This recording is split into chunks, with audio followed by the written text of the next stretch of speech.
Hey, we're back with more goodies and tips to keep you safe during and post-pregnancy.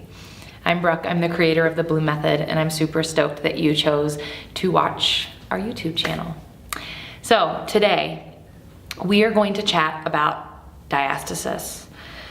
It tends to be this crazy fear that so many pregnant women have right now, and we want to help ease that fear just a little bit, give you a little bit of help understanding what is actually causing it, because there tends to be two terms that you're hearing, right? There's abdominal separation and diastasis recti. So are they the same thing? We at the Bloom Method would say no. Diastasis is more of a condition, and abdominal separation is what is naturally occurring in a pregnant mama's belly due to the increase in pressure with everyday movements, exercise, coughing, sneezing, and then of course the growth of the belly, the natural stretching that has to happen, and then baby growing inside with all of the organs kind of moving up, the rib cage expands, there's a lot going on. So we think that what is causing diastasis is the lack of intra-abdominal pressure regulation. So really it boils down to a lack of awareness that the average woman has around what her core is doing in daily functional movements and exercise, and how to correct something that is happening over and over and over again that she may or may not even notice is happening. So we're gonna dial that back and talk to you about it a little bit today. With pregnancy, you are going to have abdominal separation. It doesn't matter how strong you are, how skinny you are, how big your belly gets, how small your belly stays, how big your baby is, how many pregnancies you've had in the past. Abdominal separation is naturally occurring in pregnant women. It allows the belly to make space for the baby's growth. So that's not what we're worried about. Your rectus abdominis attaches on either side of the connective tissue. The connective tissue is called the linea alba. Imagine that the space in between my fingers is the connective tissue. So let's imagine that before pregnancy, it's maybe about right here, okay? And there's a little bit of space in between the rectus, but it's so little that most people can't even feel it. And sometimes even men and women who have never experienced the growth of a belly with either weight gain or pregnancy can still have separation due to the lack of regulation of intra-abdominal pressure, usually with exercises. We see it a lot in really strong people. I see it in gymnasts a lot, where they have really strong defined abs, but the space between the rectus has become separated. It's all about the integrity of the connective tissue. So belly starts to grow, so the abs start to separate to allow for the belly to grow. The connective tissue can naturally and gradually stretch to a certain point with the growth of a belly during pregnancy. We kind of get into some issues when a mama never activates her core, whether in functional movement or exercise, and really allows the belly to become super distended during pregnancy. There's nothing wrong with that, but it does place even more pressure on the connective tissue because those muscles tend to separate even more, pulling the connective tissue apart. Then you have mamas who maybe do have awareness around activating their core correctly. Sometimes maybe it's just in exercise, and then in functional movement, they notice that their core domes and cones a lot, but they just think that's part of pregnancy and you don't really know what to do about it. So it just keeps happening. So what we tell our mamas at the Bloom Method is to watch like eagle eyes on your abdomen for any time your belly domes. Getting out of bed, in and out of the bathtub, even when you kind of like wiggle around in your bed at night, those subtle movements can have a large effect on the pressure increase in the abdomen. Getting up and down out of a chair, in and out of your car, reclining on and off of your couch, picking up anything heavy.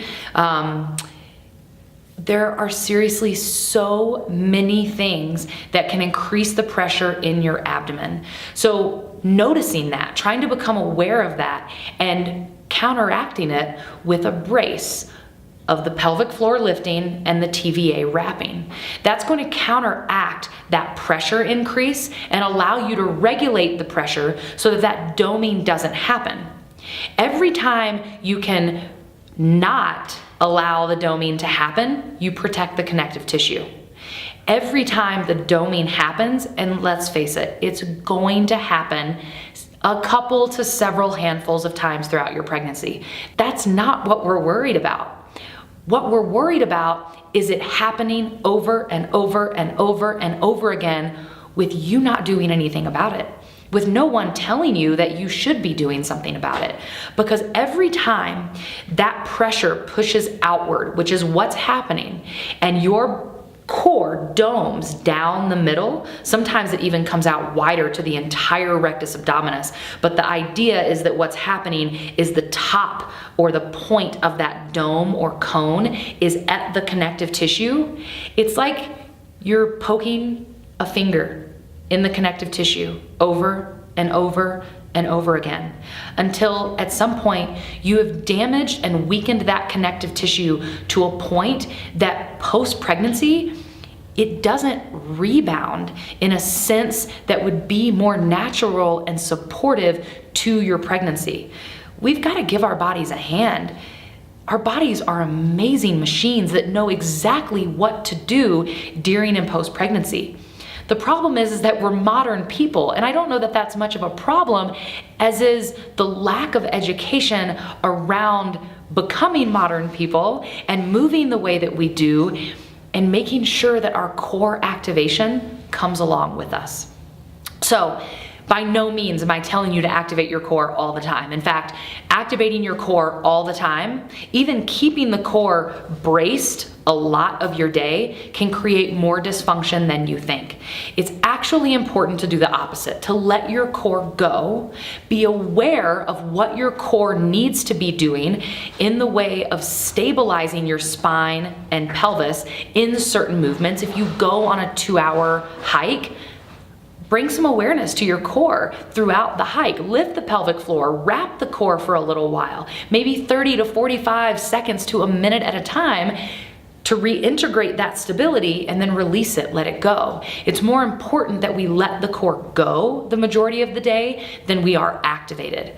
But when we do certain things throughout our day, when we do certain exercises that affect the core, that load the spine, that cause us to move in ways that that pressure increases, we've got to start learning to lift and wrap, to regulate that pressure and protect the integrity of the connective tissue.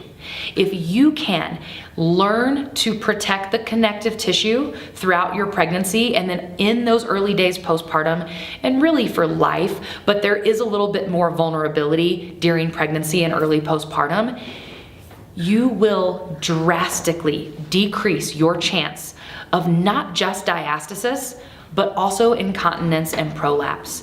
Incontinence and prolapse are simply a byproduct of this pressure increase continuing down into the pelvic floor, bearing down onto the pelvic floor muscles, and we're not really helping to regulate any of that with the pelvic floor activation or the TVA activation. So the more that we can start to incorporate that into our daily lives, the less diastasis is this rising issue with millions of women. It's not rocket science, it's just awareness.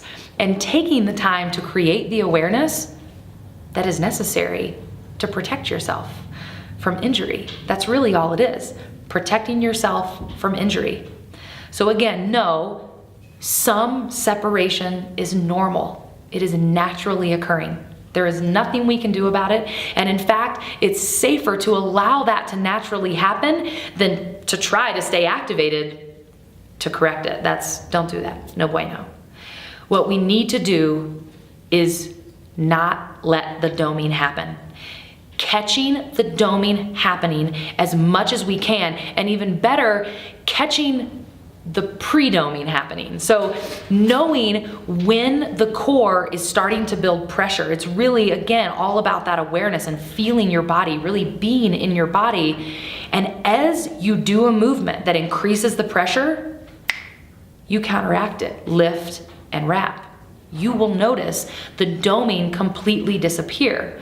As your pregnancy progresses, you may notice that you have to use your upper body to lean back into the bathtub or to lean into a deep couch, because no longer can your core be completely responsible to get rid of the doming. It doesn't mean we stop activating the core. It absolutely means we still lift and wrap.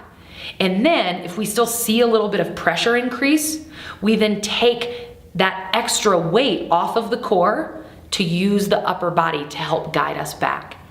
It's a lot more simple than we tend to think it is. Not everyone will get diastasis. Everyone will have some form of abdominal separation. But if you can protect your connective tissue, you can protect yourself from months and potentially years of trying to rehab your core to heal diastasis. We see it in our clients all the time. Mamas who have had multiple previous pregnancies and multiple widths of separation come to us and correct all of that, ending on the other side of post-pregnancy with no separation to heal. Of course, we still highly recommend a little bit of rehabilitation for every mama, separation or not. Vaginal birth, cesarean birth, you name it. There needs to be some rehabilitation to reintegrate the core and get it ready for everyday functional movements and exercise. But there's a difference between healing a diastasis because the connective tissue is so damaged and just aiding your core back to that healthy foundation with a healthy connective tissue that has really high integrity. So, no doming. Do your best to not allow the doming to happen over and over and over again. If you dome, it is not the end of the world. Take it as a sign that in that motion, exercise, movement, you need to be lifting and wrapping. It's that simple. Try to lessen the doming as much as you can and prevent diastasis. If you guys enjoyed this, if you have questions, if you have concerns, put them in the comments below. If there are enough, we'll always do another YouTube video. If not, we'll just answer the comments below. And subscribe, like our videos, follow us on Instagram, give us some love, and let us know that you love the content that we put out. We do it all for you. Thanks again for tuning in. It's always a pleasure. See you later.